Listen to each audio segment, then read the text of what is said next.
Implore you guys to ask questions, to bring in your questions. So let's not make this me talking and Tanya talking the whole time. Let's hear from you guys as we go. So let's just start from the beginning. So you've got your listing sign.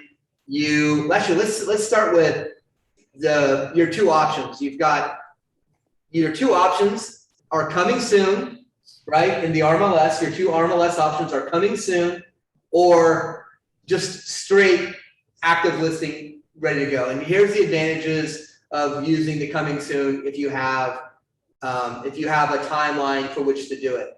So coming soon allows you to market the house for up to 21 days to agents only, pretty much, and not show the property. And what it does is allows you to put a sign in the yard that has your sign on it and says coming soon.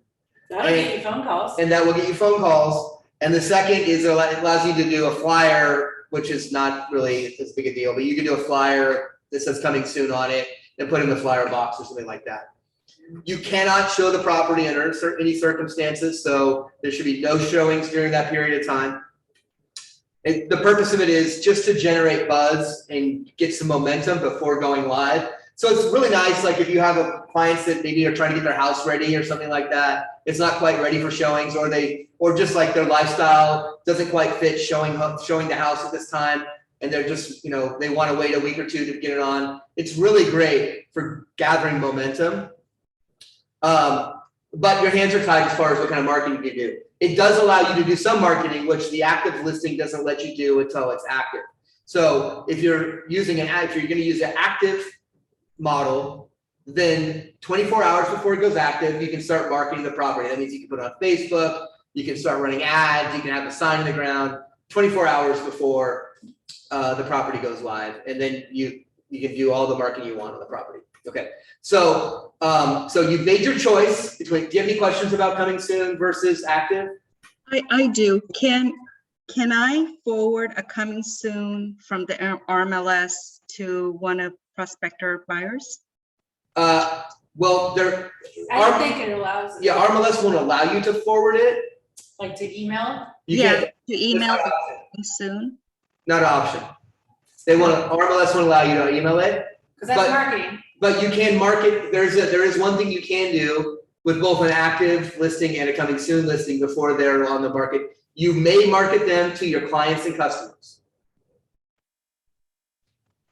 So we can send. So in a sense, we could create a landing page. No. No way. A landing page is private. No one can find it until we share it. It could absolutely not be searchable. It's not. Yeah, it had to be. Like you would have to know the unique code of whatever it is to get to it. But even if you did a Google search and the words or the address came up, right? I don't know if that would show I think it would show up. So it would have to be. It'd have to be a page that you need to have a code to get into, probably. And even then, even then, it can still search it. So right. I think that you won't be able to set up a page for it or anything. You could just essentially do like a flyer, a PDF, and share that. You can share that with your clients and customers. Okay. That doesn't mean like your Facebook page. That's not your clients and customers. These are like people that you're specifically working with. Yeah.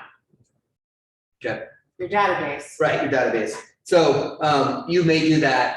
That's marketing you can do with coming soon or active. You could create a listing email within command. So it's the HTML style, right? With pictures and text. So basically putting the flyer into an email format, and then that could go out to your database. Yeah. So it's prettier, and then I don't have to open up a PDF. Yeah. It's right there. Yeah, you could do that for sure. Yep, absolutely. Yep. Okay. So let's start from getting the sign ordered and put in the ground to all the way up to wherever, however long we can go. So in order to have a sign, photography, right? Well, yeah, let's start with photography. Actually, the first thing you're probably gonna want to do is figure out when the house is going to be ready for the photographer, because that's going to take, you've got to get on the photographer's schedule, which could take anywhere from like 1 day to a week. And then you also need to make sure, then they're going to have to edit the photos, which could take, some companies are great. I've used a company that has them done. They take photos in the morning.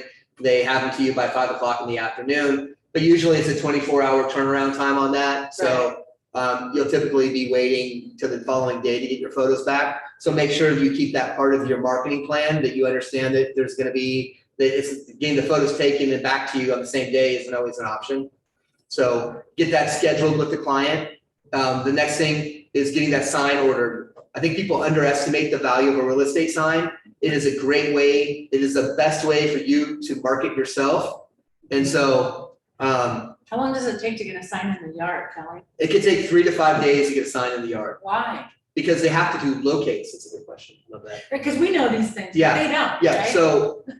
So they're going to hire the sign installation company is going to hire a company to do locates. So they're going to come out and look for gas lines, electrical lines, cable lines, and they're going to spray paint where they find them so that the sign company can come out and dig and theoretically not break into something. And that's 3 business days, right? That could take, and it's Allowing 3 business days. yeah, I think they allow 3 business days for it. And so it's, so they order it and then after that period, after the 3 days goes, then they can dig kind of guilt-free, worry-free because if they break into it, it's not their fault anymore. Right. So you add some leeway, know that timeline. If you get the sign in the ground, like more than 24 hours before it goes live, before it goes active, someone could turn you in, but for the most part, you're probably not going to get in trouble. The way around that would be to have your own, to hang the sign yourself, or to go by and take the sign down if it gets up there too early. So if you want to really comply and follow the rules, that's the way you work around that. The post could be in the ground, but you would just take your plaque off. Because here's what you're gonna get. You're gonna get a client, not yours, but somebody's client is gonna go drive by, they're gonna see the sign, they're gonna call their agent and say, hey, I just saw this house with a sign in the yard at this address, how come you haven't sent it to me yet, or can you tell me what the price is, or if it fits what I want? The agent's gonna go in MLS to try to find it, and they're not gonna find it. They're not gonna see it in coming soon, and then you're in trouble. Yeah. And then they're gonna reach out and go, how come your listing isn't on there? Right. And if you're within 24 hours, you're fine. Right. But if it's not, then they could report you, and then, the RMLS will probably give you warnings before they find you. Right. They will. Okay, so you've got your photos ordered, you've got your sign in the ground. The next steps are getting your listing information input. And this all kind of happens at the same time, but getting your listing input, your information input into the RMLS. And so here's kind of my thoughts on that is to don't puff the listing, sell the house you have. So don't take pictures that are overly exaggerating the condition of the home. You don't have to go out and you don't have to accentuate the fact that it's next to Highway 26 or there's a big power line over it, but you can't hide that either, right? So in my mind, I want the people to be pleasantly surprised with the house they come up to when they arrive at the showing, as opposed to disappointed. It's just a psychology thing. You don't want buyers disappointed in the property that they get when they show up. So try to be, show the property in its best light with some realism tied into it. When you're writing your descriptions of the property, I'm not convinced that very many people really read them.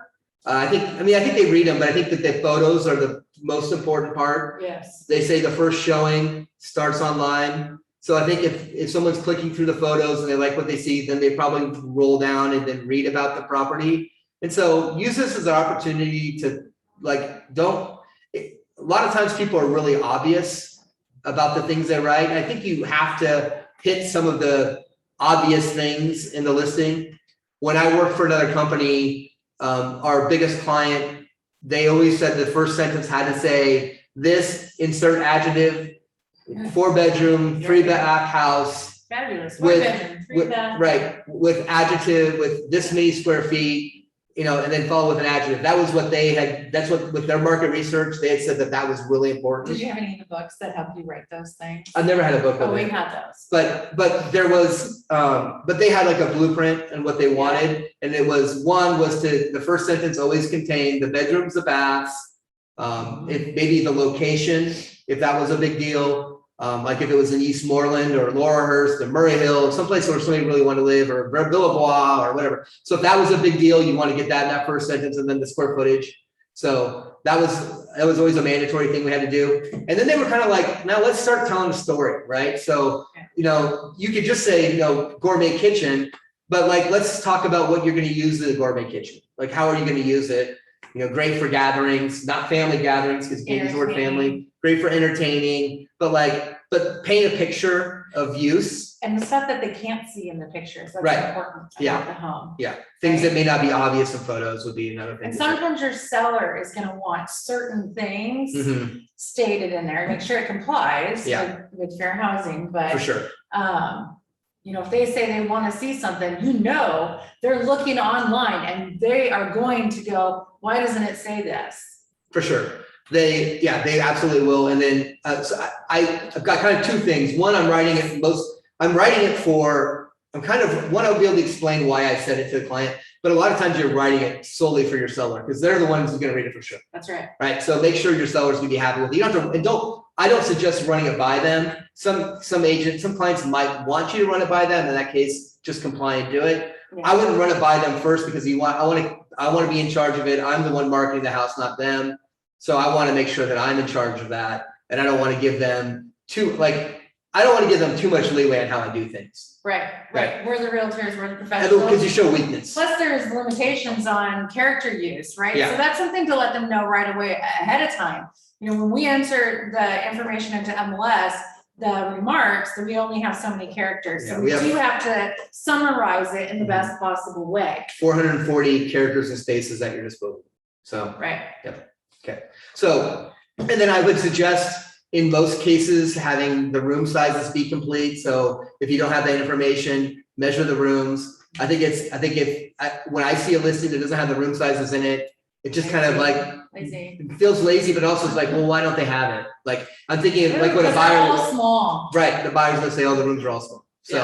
So like, I think it's good to have them in there. So I think that we can actually go back to when you first walk through the home, right? We talk about the RMLS listing documents, and in that is the whole data form that goes into RMLS. Take that with you, because then you know what you need to write, and there's a space there for the room sizes. So when you're walking through the home, preparing it to list it, you want to make sure that everything in here is checked, and that also reminds you to look at those items as well, right? Yeah, and then and also if that property, especially the properties I've already listed before, you absolutely have to bring that form with you. If it's been listed before, then I want to kind of verify as I'm walking through the house that those numbers look right. I don't usually measure the rooms if somebody else has already measured them, unless I look at it and I think it's too small. Yeah. But otherwise, I'll just kind of go with what was there before, just to save time. Since I've been doing this and you guys can decide where you land on this. I've been doing this for a long time. I think I can almost look at the size of a room and just say that's 10 by 12 or something like it, just because I can measure it with my. Or I measure with my feet. Yeah, I can go like this and Yeah. measure exactly what it is. Yeah. Or you can get a digital where you can just go on the wall, plop, and then plop, Yeah, I would- get it fast. I would suggest getting one of those if you're thinking about if you're going to have a house. It goes so much faster, and you're not fumbling around with the tape. It's kind of annoying for the homeowner, and The tape is awful. it's terrible. And so I would get a laser one and do it. Yeah. Yeah, for sure. Okay, so we've got our listings filled out completely. We've got our photos. Again, most important piece of marketing you're going to do is those photos. So let's go back to getting the house staged for photos. Right. Okay, so this is really important. Again, when I'm talking to my clients, I'm like, the most important day is the day the photographer comes. The house has to look its best on camera, which isn't always the same thing as looking best in person. It has to look its best on camera that day. And so from a staging standpoint, that means removing a lot of things from flat surfaces and from tabletops, from countertops. If they're too cluttered, when the photo's taken, it flattens. It's not Right. three-dimensional, so Right. it kind of flattens everything's out, and things can get really cluttered looking. You're not selling the tchotchkes, you're selling the house. So unless it's a really decorative item that adds something that adds to the photo, remove it from the photo. Yeah. And be present for the photo shoot, and I'm trying to think of the right word. Be assertive about moving things. Right. Be assertive about it, because like towels look terrible in photo shoots. Towels look huge for whatever reason, like in the bathroom, like that towel set with the towel and the hand towel and the washcloth over the top. It just looks like the biggest thing in the room. I usually take those off and throw them in a cupboard. And then in the kitchen, no towels should be in sight. None. Absolutely none. Take as much stuff off the countertop as you can. Nothing on the fridge. Yeah, definitely nothing on the fridge. Yep. And as for personal photos and all that, I don't care about that. I don't think it's that big of a deal. Some people do. I don't think it's that big of a I think deal. the easiest way to do it is remind them, you're moving out of this house. So Yeah. this is a great time to start packing up the Yeah. stuff and lighten your load at the end, right? Yeah. So let's remove anything and everything that we're not gonna need or that we can get by without Mhm. having until we close. Yeah. And then setting up if they're not bringing a stager in, then set up the furniture in a way that, if possible, in a way that makes the room look its best. Like you've seen them all in photos in RMLS, like huge couches in the middle of a room, and it's like a photo of the couch, not a photo of the room. And so like try to arrange the room so it's not awkward. Again, you're not living there, you're selling there, right? Right. And they need to understand that, who was on the meeting yesterday? On Tuesday, who was on our meeting? On the team meeting. Who was on a team meeting? Oh, no, not me, not a team meeting. Okay, well, bless John DaCosta. I love him. He's brilliant. In the background, he had two lazy boys sitting next to each other for him and his wife. Yeah. And I was looking at that, I was like, okay, that's not how you would stage a house to sell. Like, that's how they live. They probably sit there and hold hands because they're so sweet, and she's awesome. They're like the sweetest couple. Yeah. But like, they probably sit there and hold hands and watch TV at night, which is adorable. But like, if you're trying to sell the house, John would not have his lazy boy sitting there. He probably wouldn't even have him in the house. So, Right. so like, really get critical about that. Say like, hey, let's get this set up so that I've actually had clients where they had like huge TVs set up with speakers and this and that. And then it was probably like the way they lived was awesome. You sat down and watched a movie. It was like being in a movie theater better. Problem is, that's not what we're selling. He's going to take that stuff with him. I had to clear all that stuff out. So, help them, let them know that you're not being critical about anything. It's like, hey, how you live and how you sell, they're two different things. Yeah. Yeah. Okay. All right. So we've got the house stage. We've got the photos done. We've got the listing information in the RMLS. We've got the sign up. Have you guys, who has worked on their own custom sign?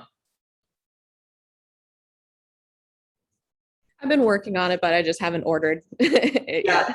Well, it's expensive, right? Yeah. Right. But do know that sometimes things move fast. Like you get a phone call for a listing and you could be at the house that afternoon and you could have it on the market like 3 days later, and you're not going to have time to get a custom sign made. I would suggest finding room in your budget today to start, at least not today, but at least be working on the design of it. Right. And then as soon as you're satisfied with the design, order one sign. Because one of the reasons you're here at KW is because you get, and Jenny was talking about this yesterday. I hope you guys were all on that night because it was awesome. KW allows you to market yourself in concert with them. No other company that I know of lets you do that. You go to Hassan, Coldwell Banker, you go to Better Homes and Gardens, you go to Sotheby's, whatever the company is, you put their sign up and you get to put your name underneath it. And that's the extent of marketing you get to do for your home, for your property, for your brand. But you need to build your brand. And so having a real estate sign is some of the best marketing you can get, because those neighbors are going to know that neighbor. They're going to look at him and go, wow, they trusted that person, maybe I should trust that person.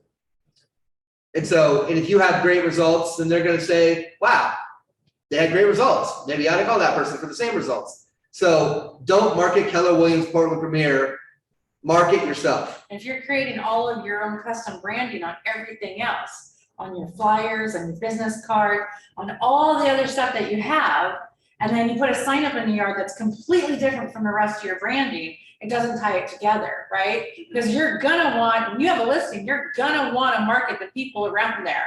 And if you send them flyers or door knock or door hangers or whatever it is, and it doesn't match up, it's gonna be harder for them to picture that that's you together, right? Yeah, Jenny said something in her class yesterday where a seller said to her this week, we called you because we see your signs everywhere. And in her mind, she's like, we've only had like 1 or 2 listings in Billabong in the last 3 months, in her mind. But they've seen her logo so many times So many different in places. so many different places that she's just the person they call because they saw her sign. Right. And so you want to make that connection, okay? Because what like Tanya was just saying, just putting the sign, you're not going to just put the sign in the ground, I hope. There are so many other things you can do to market that listing, not to sell the listing, because that's the easy part, right? That's Right. you did that you probably got the listing sold. What generates, what's going to sell that listing is the price you put on it, and then the photos you have in the MLS, and that's probably what's going to sell that house, right? Right. So now it's all about selling you so you can sell the next house, That's right. right? So how are we going to do that marketing? How are you guys, what's a good way to do that?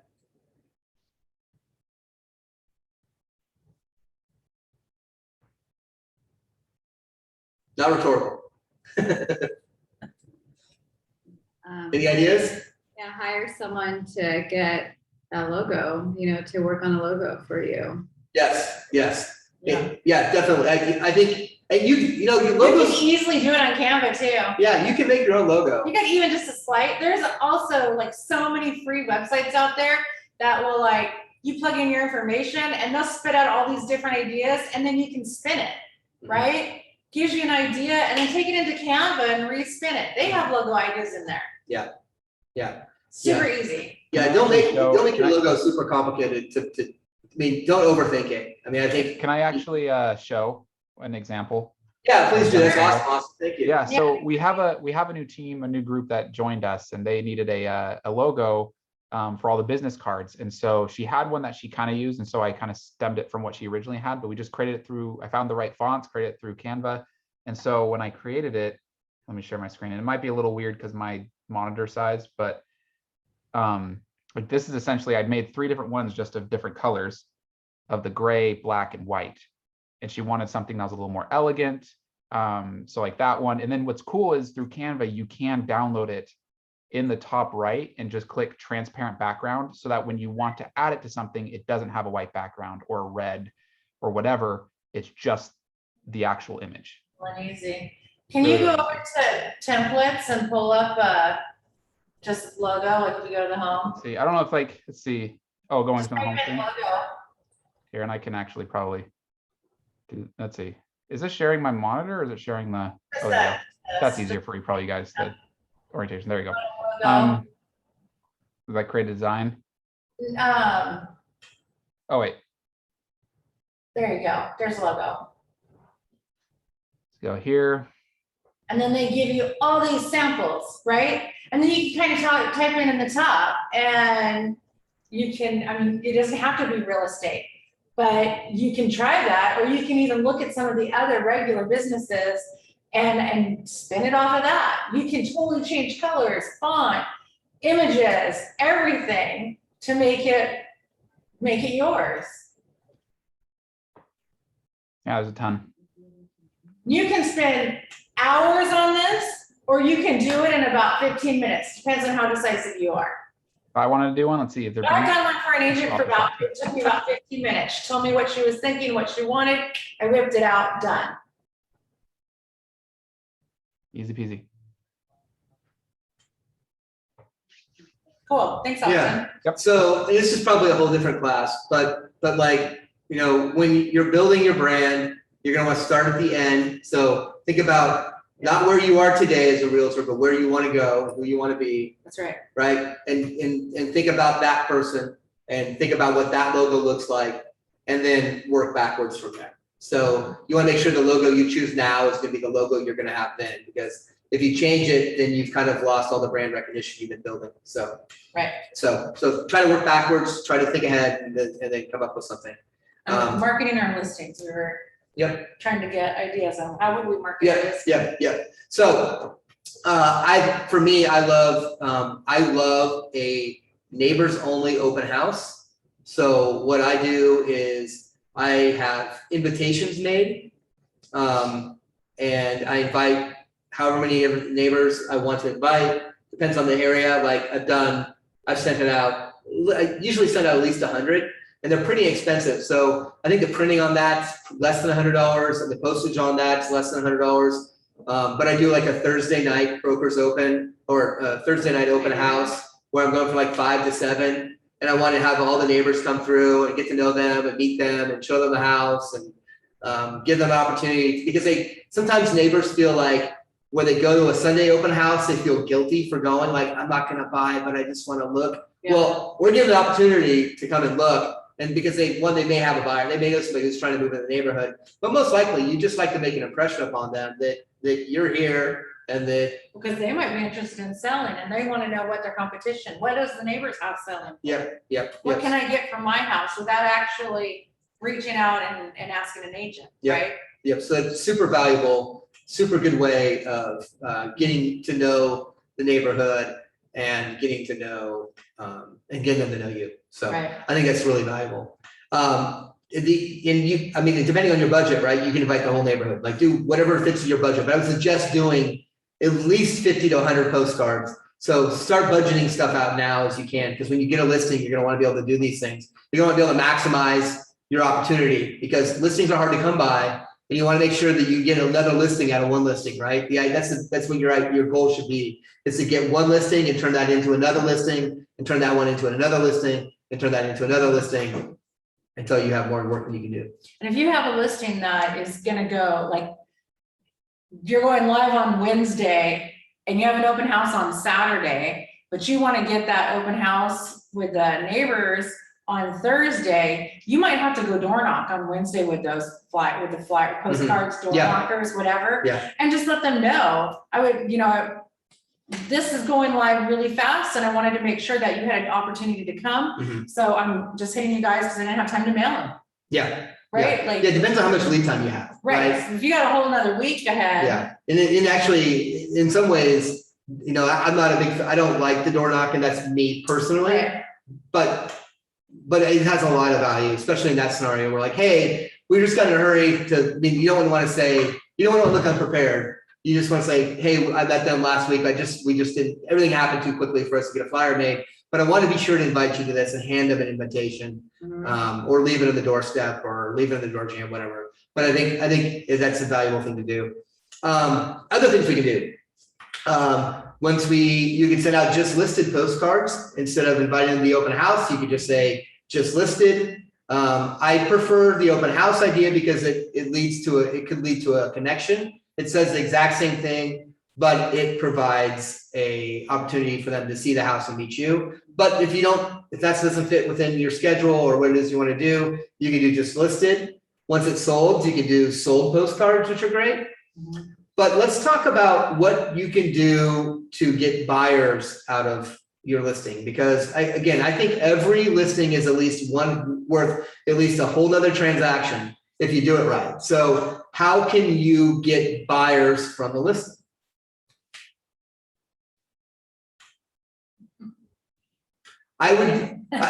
So three ways three ways. One, sign calls. So Right. that might be a good reason why you would want to put the coming soon sign out, is to generate that buzz and collect those phone calls prior to listing the house, so that when it is time for you to show it, you can make sure you get those people in the door right away as your clients. And then hopefully, if they don't buy your house, go buy another one with you. Regular sign calls that come about just because the house is open. Once the house goes on the market, you may get a sign call from that. It doesn't happen a ton, but it can happen. I think, though, the best way is to use that listing for internet advertising. Right. And I'm gonna let you talk about that. But there's so many ways to do it. Yeah, So you can, one of the best ways to do it is create that individual listing page or share, because you can edit and add the address as part of the URL. Or you can share it from your website and share the listing to the sellers. Create a post in Facebook, share that with your sellers and ask them to please share it out on their own personal page, their own Instagram, so that you can get all of their friends and coworkers. The other thing too, like the buyer books, right? The listing books that you can have made. Those are a great way. Give your seller a handful of them. They can share them with their coworkers, with their friends, their family. It's a way to remember everything that we do, I think, is to get you another listing. Yes, we want buyers as well, but the listing is where you're going to get the most business from. So you can do a Facebook, a regular Facebook post. You can do a paid ad for a listing on Facebook. Those are the best responses, the most amount of leads that you're going to get by posting and paying for that paid ad, which you can do for $25 for 10 days. You can do $50 for 10 days. You can do it on Instagram and Facebook. You can also do a Twitter, and you can do Google ads. Google ads doesn't do pictures, but they work. So yep. yeah, the biggest is getting it to your seller and asking them to share it with everybody that they know. And if you make the post really pretty and it includes the image of their home on it and then a link out to go get all the details, the reason we want to send them to our website is because then if anyone goes on there and asks a question or anything like that, want to see it, you're going to get their contact information because it's going to request their information, and now they're going to get put into your command. Yeah. Yep. Lead capture is what it's all about, right? Yep. Okay, let's get back to like maybe listing propaganda, flyers. I think putting a flyer, perma flyer, like a hard plastic flyer on the sign is a good idea. With a QR code. With it, we could do a QR code. I think that's great. And I think people with COVID have gotten more used to using QR codes because they go to restaurants, so they have to use them all the time. So I think it's become a little bit more acceptable. Me, before all this, I probably would have before COVID, I probably would have not done a QR code because I knew that someone's gonna try to capture my info and I didn't want to bother with that. That's me though. But I think now it's been more normalized. And I think that's a good idea. But let's make a really good flyer for inside the house. Absolutely. And I've always been really impressed with like a pamphlet. It's like almost like a book. It's like an 8.5 by 11. It's got 4 sides to it, the front, the 2 middle, and the back. And I think those look really snazzy. And I don't think it helps you sell the house in any way whatsoever. I think people decide while they're at the house if they're going to buy it or not. Right. But I think it sets a really cool example. Like it makes you look like you know what you're doing. It's an impression on the neighbors when they come through, or even like Dwight said that he's had people, and I've had this happen, where you have people who show your listings and they're impressed by the work you did, and then they hire you to do something else. They hire you to be a buyer agent, or they hire you to sell a listing. I had a client one time that contacted me because I actually represent the seller of the house they bought, and I've since sold their parents' house. I've since sold that house again, and then helped them with the purchase of the house they live in now, and they're looking at someplace else. So like it can really snowball, and you can really be worthwhile. That's doing a good job. That's having good marketing materials and being a good professional. That's how that stuff generates. But I would do a really nice flyer inside the house. What else would I do? I'd make sure my sign looked good. I would have a nice perma flyer, and then I would do internet advertising for it to boost it.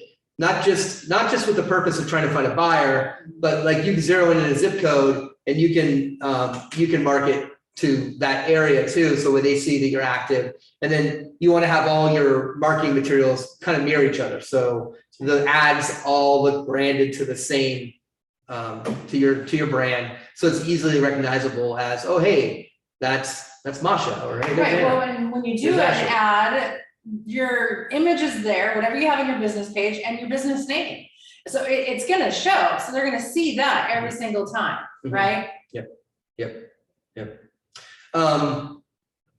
Okay, closing, like, what are you gonna do post-closing For marketing, for marketing? Yeah, aren't we done? no. Oh, Oh, but we could go. I mean, I think we can talk about it today. no, I'm just Oh, are we kidding. done? I get it. You're Are we done with our Yeah, marketing dollars, Kelly? Right. I think a sold flyer is a great idea, just to let everybody know that you close the deal, right? Right? That you get results, send out a flyer that says close. So I wouldn't just, I would, both the listed and the close, like a just listed flyer, that might be great to send to your sphere, Yeah, right? So let's say you're going to do the open house, so you're gonna create an open house invitation. And then you also want to do a postcard to send to everybody you know to let them know that you're doing business. And then I would send a closed postcard, because you got to have some money now, right? You just got paid. So put some money aside to send a postcard to your sphere and to the neighborhood and let them know that you closed the deal. right. Yep. Again, make sure the brand matches your brand. Like make sure that it's easily recognizable that this is you who sent the postcard without having to read it to see whose name's on it. Like have that logo stand out, have your name stand out so that they know it's you. Yeah. Does anybody have any questions about marketing? Do y'all know where to go for your marketing to get printed?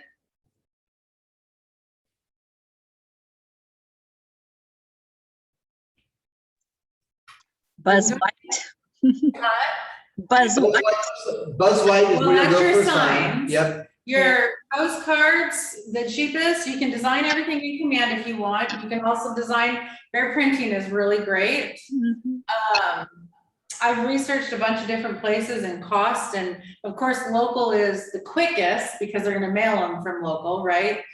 There are lots of options out there, but I think bear printing is great. If you're gonna be doing those binded books, if your photographer company doesn't do those, I know there are some out there that do, it's like part of your package. Expressions does a really great job with printing out binded books, but you've got to create them. So, and that becomes a thing. Yeah. Right? Yeah, and so when you're thinking about these marketing materials that you're creating, you want it to think about it being repeatable so that you're not spending, you didn't get into real estate to be a graphic designer, right? So it'd be cool if you wanted to spend some time to, lay out a template that you liked, or you want to hire a graphic designer to create a template that you like, that's great. But you want it to be easily repeatable and economically repeatable, right? So you don't, maybe the first time you're going to spend some money on it, on getting everything set up the way you like it, but you want to be able to just plug and play from that point forward. That's super important because you don't want to spend 20 hours working on marketing materials. You want to spend 2. And you want to be able to someday hopefully hand it over to an assistant and have that assistant be able to do it really quickly. So you just kind of want to create things that are plug and play. Yeah. If you create a template and you send it over to Bear Printing, they'll actually, it's been a while since, about $40, $50 for the one time for them to go ahead and create an actual template on their end with your design. And then so all you do is enter the information in and then it plugs it all into it. Yeah. And then you get to view it and print. And they have everything from door hangers to flyers to postcards of all sizes. They have those little small card brochures. Yeah. They're great. But it depends on, they're great, they're cheap and they're great. It's not real high-end printing. So if you're gonna have embossed, or if you want to have a gold, a cold, shiny accent or something like that, they can't do that. No. But they can, but for bang for your buck, it's really good. So I've used them and I've been really pleased with them with the invitations I've done. I've figured out a way to make them look nice, but still be inexpensive.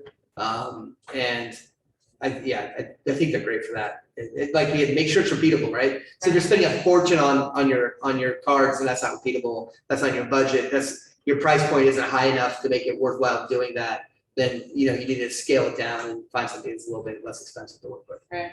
Yeah. Who do you use for your postcards?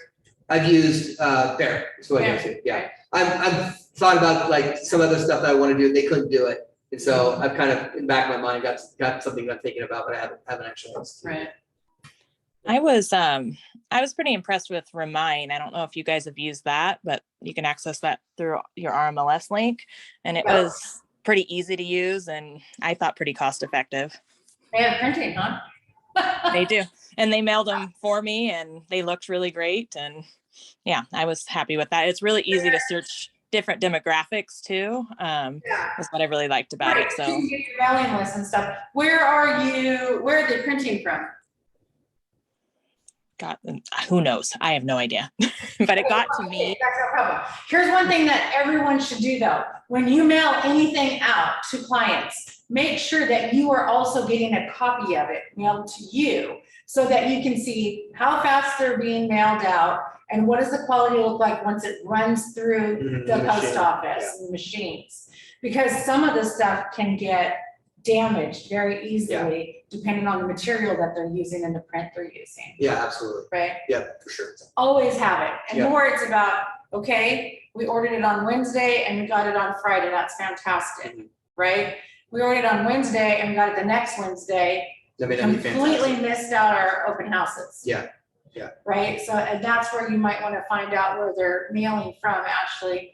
So then you know the time that it might take to actually get here. Yeah, I ordered one for myself and I got it 2 or 3 days later and it looked really great. That's great. I'd like to talk a few minutes about open houses while we're on this topic. You know, we're talking about marketing and generating business. So there's 2 schools of thoughts on open houses, and one school of thought's mine, and the other school of thought is the rest of the industry, pretty much. So I think, so this depends on what your motivation is. So for me, as a listing agent, my motivation is to sell the house for as quickly and as much money as possible. And usually those 2 things are coincide. Like usually a quick sale also translates into a sale for the most amount that you're gonna get. And that's a relatively quick sale based on the price point, right? Like a $3 million house is gonna sell a lot. It's gonna probably take a little bit longer to sell than a $400,000 house. For sure. Okay. That said, for an open house, I don't like, as a listing agent, and I'm trying to get the most money for my client, I don't believe an open house on Sunday, the first Sunday that it's on the market, is a good method for selling a house. I think it leads to people not wanting to bring their agent in for a showing, and you end up with 15, 20 people in a house at one time, and that's not conducive to a good showing. There's always. What about, when would you list it though? I would put the house on the market on a Thursday. I always put houses on the market on Thursday. I usually, if once I get an offer and I think I'm getting a second offer is when I set a deadline, but I wouldn't set the deadline until I have at least one offer in hand and know that I have another one coming in. Because agents, and we'll get into this in the next hour, so I don't want to go too much into this. But I think that having an open house on that first Sunday slows down your good showings with an agent and their clients who are privately in the house together, and pushes all those showings or a lot of those showings into an open house where it's a frenzy, and you may build a buzz, you may scare away buyers that think that there's too many people looking at the property, and there's always somebody running around poo-pooing the house saying, ooh, look at the moldings, I would have done that. You know, that's not a great showing for the house. A good showing is when the buyers are with somebody they trust and they have time to mentally move into the house. Right. Take their time. Yep. See the rooms, see the outside, understand how they're gonna live in the house. That's the best showing. And I don't think that happens at an open house typically. So I personally prefer, if I'm gonna do an open house, I'm gonna wait till the following Sunday. And honestly, I'm probably doing it to appease my clients. Right. The other school of thought is to do the open house and give as many people through it as you can at that time and pick up a buyer. Let's do it on Saturday and Sunday. Yeah, do Saturday and Sunday and Friday night and all that. So I just don't, in my experience, that's not been great for me. Other people have a lot of success doing that, and I don't begrudge them. I like your train of thought on that because honestly, lately showing homes, of course, it all depends on the price point, right? But when I'm going in to go show a house and in the super, super hot market, 100% seller's market on the Altos, and it's showing time and my clients want to see it, and almost every single time slot is booked, that definitely says that you don't need an open house, because you're gonna have so many showings where they actually get time to look at the home. Yeah. That if you don't have a good offer by the end of the weekend, well, we know it's your price. Yeah. Because we've had 50 people in the house. Right. From Thursday to Sunday. So then, okay, we need to do a price reduction and then do an open house on the Yeah. following weekend. Yeah. If you're not getting, if you're listing it on Thursday and come Saturday morning and you don't have very many showings, okay, maybe we do need to do an open house on Sunday. Yeah. You still have time to market it. Yeah. Right? Yeah. The other option would be to maybe like wait till Saturday morning to announce the open house for those who weren't able to get a time. Maybe that's like a Right. middle ground or something like that. But I just think the best showings happen when they're with their agent who they trust, Yeah. and there's nobody else in the house to give them a hard time. Well, you know, the other thing too that I've been noticing a lot is almost every single house that we've been in has smart devices and Ring. And so now my clients don't even want to talk about the house in the house or outside in front, because that Ring is sitting there on the door and we know they can hear and see everything that we're doing. So we'll leave and go somewhere else to talk about the home. But yeah, a lot of people don't think that way, right? And so someone's gonna hear all the negative things. Yeah, and positive things. Or positive. Yeah. Or. Yeah. Yeah, and or. Yeah. But, Okay. yeah. Anybody have any questions? No, Okay. quiet group. Are you guys all staying for the 1 o'clock? I hope so. Alex and Regina. Yeah, it should be really good. Very, I am. very, very busy listing agent and buyer agent. Yes. To come talk about your buyer offers, how listing agents are looking at them, when to present them, what things to have on it, and you guys are free to ask as many questions as possible. Yeah. Right? Yeah, I think it'll be awesome. It's gonna be great. Yeah. So let's give you guys like, it looks like a 10-minute break, okay? So we'll go ahead and stop recording and then re-record at 1 and take a break, and we'll see you guys right back. Cool. Thank you guys. Okay, thank you. Thank you.